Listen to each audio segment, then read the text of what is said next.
comments, I mean, as we go on the swimming issue as well, at Bernard_sports, at KChege_sports, and at Wilfred Bungay. Let's hear what you have to say about it. Let's take a look at what's going on in terms of the fixtures while we think about whether or not we want Kenya to be banned from swimming. Apparently, we can't swim in Uganda, although you can swim in the lake, it's for free. You can't swim in Tanzania, you can swim in the ocean, but that's not for competition. Yeah. We're talking about competition swimming where swimmers have actually won medals before. What's on the fixtures? What do we have for the weekend? So we have the Wimbledon semi-finals happening tomorrow for the men. Well, let's start with the big one. The Yes. FIFA Women's World Cup is just about to begin as well, and I think New Zealand are the defending champions, and they are not taking anything to chance. Yes. This is going to happen in a big way. It's in Australia and New Zealand. Australia and New Zealand. Yes, This is starting next week, the 20th, and it's a whole month extravaganza. 32 teams taking place, and let's see what happens in that one. All right.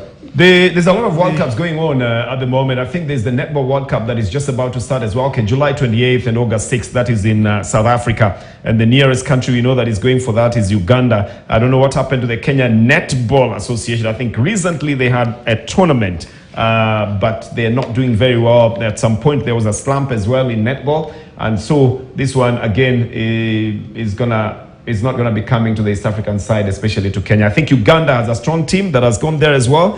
There's also the tennis championships that is going on, Wimbledon, and there's been some shock results as well. First of all, the world number one, I think, was knocked out, Ken, wasn't he? Yes. No.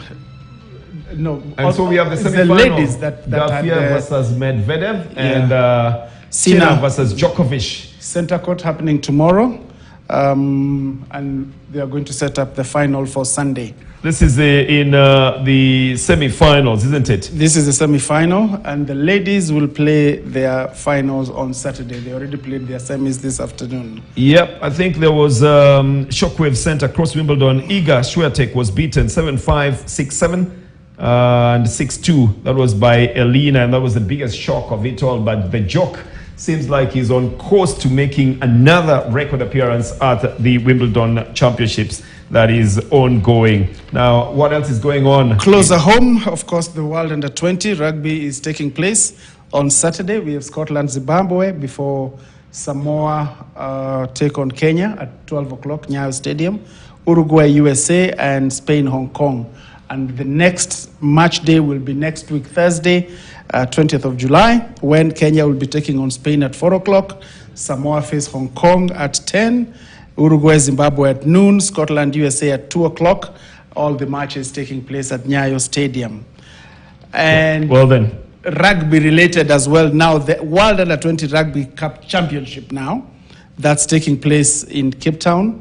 There were matches this afternoon. I think you were right, you said earlier that Ireland have beaten France. And of course, we have the FKF promotional playoff. Oh, that's the first match this weekend. The third place. Third place promotional playoff. Yes, okay. That's Migori Youth versus Wazito on Saturday at Migori. All right. Okay, so that's what is going to go on over the weekend.